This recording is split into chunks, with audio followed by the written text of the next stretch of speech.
பெருங்குடி மக்களே,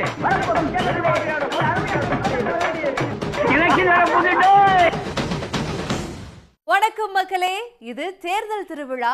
திமுக காங்கிரஸ் கூட்டணி உடைஞ்சிரும் அப்படின்னு அதிமுக பாஜக மாதிரியான எதிர்கட்சிகள் எல்லாம் பேசிட்டு இருக்க, அவங்களுக்கே ஷாக் தர மாதிரி ரெண்டு கட்சிகளும் சேர்ந்து தொகுதி உடன்பாடும் முடிஞ்சிருச்சு. தொகுதி உடன்படிக்கையில கையெழுத்து போட்டதுக்கு அப்புறம் வெளியில வர்ற முதலமைச்சர் மு.க. ஸ்டாலின் செய்தியாளர்களை பார்த்து ஒரு ரியாக்ஷன் கொடுக்க அது சோசியல் மீடியா முழுக்க வைரல் ஆகிருச்சு. அது எந்த அளவுக்கு வைரல் ஆச்சுன்னா, தன்னோட ரியாக்ஷன் திட்டமிட்ட செயல்லாம் இல்லைங்க அப்படின்னு முதலமைச்சரே விளக்கம் கொடுக்கிற அளவுக்கு அது பெரிய வரவேற்பையும் பெற்றுட்டு வருது. அதையும் பாருங்க.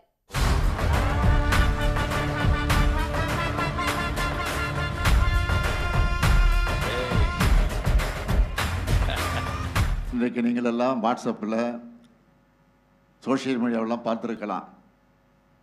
அந்த ஒப்பந்தத்தை முடித்துவிட்டு காரில் ஏறுகிற போது கையை எடுத்துட்டு அவருடைய சொல்லி அந்த ஆக்ஷனோடு நான் ஏறிய காட்சியை பார்த்துருப்பீங்க. அதை நான் திட்டமிட்டு செஞ்சதில்லை. ஏதோ காரில் ஏற வருகிற போது அங்கே எதிரில் நின்று கொண்டு இருக்கக்கூடிய பத்திரிக்கை நம்பலாம் பார்த்து என்ன முடிஞ்சிச்சான்னு கேட்டாங்க. முடிஞ்சிருச்சுன்னு சொன்னேன், அவ்வளோதான். அது இன்றைக்கு ஒரே வைரலாகி எல்லாம் முடிஞ்சிச்சு, ஆல் ஃபினிஷ் அப்படின்னு சொல்ற மாதிரி இன்றைக்கு அந்த காட்சிகள் எல்லாம் வெளியாகி கொண்டிருக்கிறது. அதிமுக தொண்டர்களுக்கு புதுசா ஒரு பழைய செய்தியை சொல்ல போறோம். அது என்னங்க புதுசா ஒரு பழைய செய்தி அப்படின்னு உங்களுக்கே ஒரே குழப்பமா இருக்கா? அது ஒண்ணும் இல்லைங்க. அதிமுகவிலிருந்து பிரிஞ்ச மேலும் ஒருத்தர் அரசியல் கட்சி ஒன்ன தொடங்கி இருக்காரு. அதுதான் அந்த செய்தி. ஜெயலலிதா இருந்ததுக்கு அப்புறம் கட்சியிலிருந்து நீக்கப்படுறாரு டிடிவி தினகரன். அதுக்கப்புறம் அமமுகன்னு ஒரு கட்சியை தொடங்குறாரு. அதுக்கப்புறம் கருத்து வேறுபாட்டில் பிரிஞ்ச ஓ பன்னீர்செல்வம் அதிமுக தொண்டர்கள் உரிமை மீட்பு குழுவை தொடங்கி கடைசியா திமுகவில் சேர்ந்துட்டாரு. ஓ பன்னீர்செல்வத்துக்கிட்ட இருந்து கருத்து வேறுபாடு அப்படின்னு பிரிஞ்சு ஏற்கனவே அதிமுக ஒருங்கிணைப்பு குழுன்னு ஒன்ன புகழேந்தி நடத்திட்டு வந்தாரா? இருங்க, எனக்கே மூச்சு வாங்குது.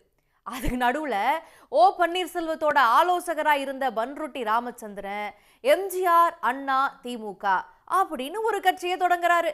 ஜெயலலிதாவோடைய தோழியான சசிகலா ஒரு கட்சியை ஆரம்பிக்க, எல்லாரும் ஒரு கட்சியை ஆரம்பிச்சா அப்ப நான் மட்டும் சும்மா இருக்கிறதா அப்படிங்கிற கேள்வியோட அதிமுக ஒருங்கிணைப்பு குழுவை கலைச்சிட்டு புரட்சி அதிமுக அப்படின்னு தொடங்கி இருக்கிறாரு புகழேந்தி. புது கட்சி பத்தி டெல்லியில செய்தியாளர்கள் கிட்ட பேசுறாரு புகழேந்தி. என்னங்க, பல பேர் மன்னாரன் கம்பெனி மாதிரி கட்சி ஆரம்பிச்சுக்கிட்டே இருக்கிறாங்க அப்படின்னு விமர்சிக்கிறாரா? காலையில எழுந்தா இந்த கட்சிக்கு போறதா இல்ல அந்த கட்சிக்கு போறதான்னு அதிமுகவுல பல பேர் குழப்பத்தில் இருக்கிறாங்க அப்படின்னும், அதனால சோர்ந்து போய் தான் இந்த புது கட்சியை நான் தொடங்கி இருக்கிறேன்னு வித்தியாசமான விளக்கத்தையும் புகழேந்தி கொடுத்திருக்கிறாரு. ரொம்ப சோர்ந்து போய் காலையில் எழுந்தா இங்க போறதா அங்க போறதா, அந்த பஸ்ல ஏறுறதா, இந்த கட்சிக்கு போறதா, நாளை காலையில போய் முதலமைச்சராக போறது இல்லை, நாளை காலையில போய் உடனே எம்எல்ஏ எம்பி ஆக முடியாது.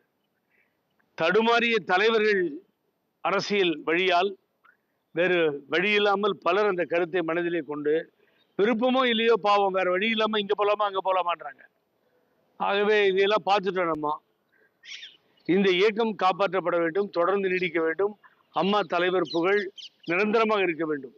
ஆகவே கண்ணீர் விட்டு அடைகின்ற தொண்டர்களுக்கு ஒரு ஆறுதலாக துணையாக நிற்போம் என்பதை நிரூபிக்கின்ற வகையில்தான் புரட்சி அண்ணா திராவிட முன்னேற்ற கழகத்தை அதிகாரப்பூர்வமாக எல்லா வேலையும் மோஸ்ட் ஆஃப் த எல்லா ஒர்க்கும் முடிஞ்சிருச்சு. ஆகவே இனி அவர்கள் சின்னம் ஒதுக்க வேண்டும், அது ஒன்றுதான் பாக்கி இருக்கிறது. தமிழ்னு சொல்லியே இந்த சென்ட்ரல் கவர்மெண்ட் செய்கிற ஏமாத்து வேலை எல்லாத்தையும் சேர்த்து முறியடிக்கணுங்க அப்படின்னு துணை முதலமைச்சர் உதயநிதி ஸ்டாலின் கோரிக்கை வச்சிருக்கிறாரு. தஞ்சையில நடந்த நிகழ்ச்சியில பேசுற அவரு, சென்ட்ரல் கவர்மெண்ட் சமஸ்கிருதத்தை வளர்க்கறதுல மட்டும்தான் அக்கறையை காட்டிட்டு வருதுன்னு குற்றம் சாட்டி இருக்கிறாரு. தமிழ் வளர்ச்சிக்கு நாம இன்னைக்கு இவ்வளவு பணிகளை செஞ்சுட்டு வரோம். ஆனா ஒன்றிய அரசு சமஸ்கிருதத்தை வளர்க்கறதுல மட்டும்தான் அக்கறை காட்டிட்டு வருகிறது. ஒன்றிய அரசு கடந்த 10 ஆண்டுகள்ல சமஸ்கிருத வளர்ச்சிக்காக மட்டும் ஒன்றிய அரசு ஒதுக்கின தொகை 2500 கோடி ரூபாய். ஆனா நம்முடைய தமிழ் மொழி வளர்ச்சிக்காக ஒன்றிய அரசு ஒதுக்கின தொகை வெறும் 147 கோடி ரூபாய். தமிழ்னு சொல்லி இன்னைக்கு மக்களை ஏமாத்துகின்ற வேலையை ஒன்றிய அரசு செய்து வருகின்றது. அந்த ஏமாற்று வேலைகளை எல்லாம் நாம் அனைவரும் ஒன்றிணைந்து முறியடிக்க வேண்டும். உண்மையாக தமிழுக்காக உழைப்பவர்கள் யார், போலியா நடிப்பவர்கள் யார் என்பதை மக்களுக்கு நாம வெளிச்சு போட்டு காட்ட வேண்டும். பாஜக உன்னை தொட்டுச்சுன்னா அது கெட்டுச்சுன்னு அர்த்தம் அப்படின்னு அதிமுகவுக்காக வருத்தப்பட்டு பேசியிருக்கிறாரு காங்கிரஸை சேர்ந்த முன்னாள் ஒன்றிய அமைச்சர் ஒருத்தர்.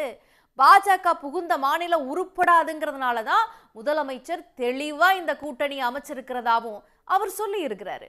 பாரதிய ஜனதா கட்சி தொட்ட எதுவும் பஸ்பமாயிடுது. பாரதிய ஜனதா கட்சி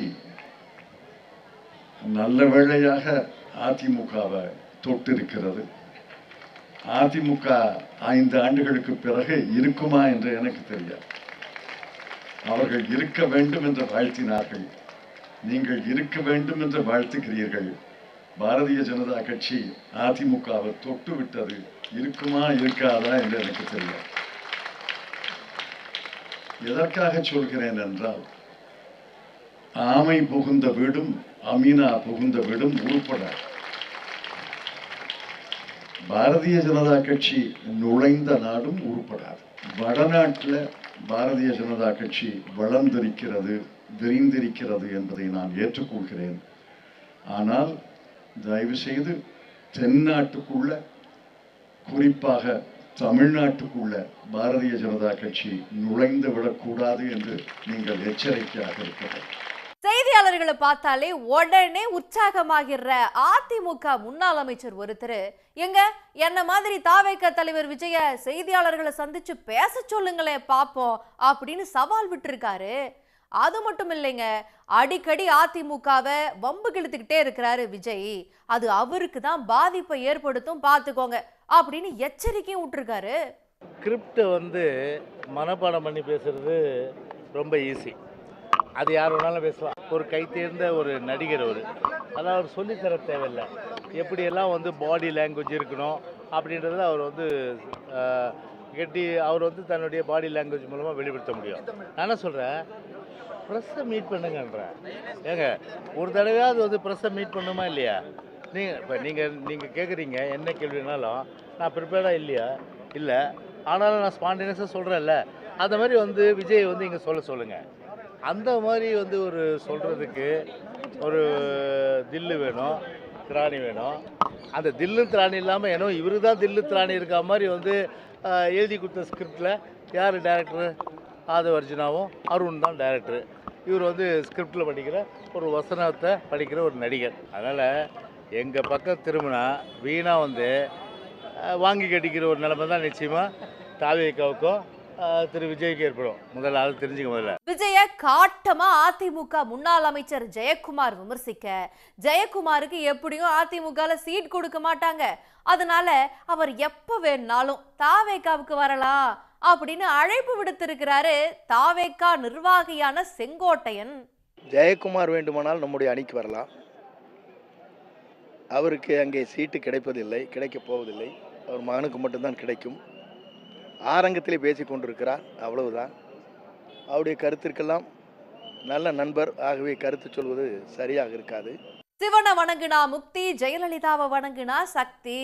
ஜெயலலிதானா தமிழ்நாட்டுக்கு வரோம், திமுகவுக்கு ஜுரம் அப்படின்னு டி ராஜேந்திரன் மிஞ்சுற அளவுக்கு எதுக மோனையா அதிமுக கூட்டத்தில் பேசி இருக்கிறாங்க.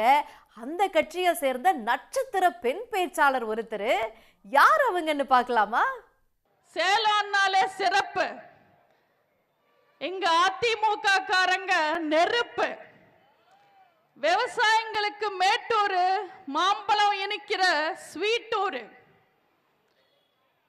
சேரமன்னன் ஆண்ட ஊரு, திப்பு சுல்தான் மாண்ட ஊரு. சிவனை நினைச்சா முக்தி கிடைக்கும்னு சொல்லுவாங்க. எனக்கு புரட்சி தலைவி அம்மாவை நினைச்சா சக்தி கிடைக்கும். அம்மா அண்ணா தமிழ்நாட்டுக்கு வரோம், திமுகக்கு ஜுரம். கோவப்பட்ட சிங்கம், குணத்துல தங்கம். இது மாதிரி இன்னும் நிறைய சுவாரஸ்யமான அரசியல் கண்டென்ட்களோட உங்களை தினமும் தேர்தல் திருவிழால சந்திக்கிறோம். நன்றி, வணக்கம்.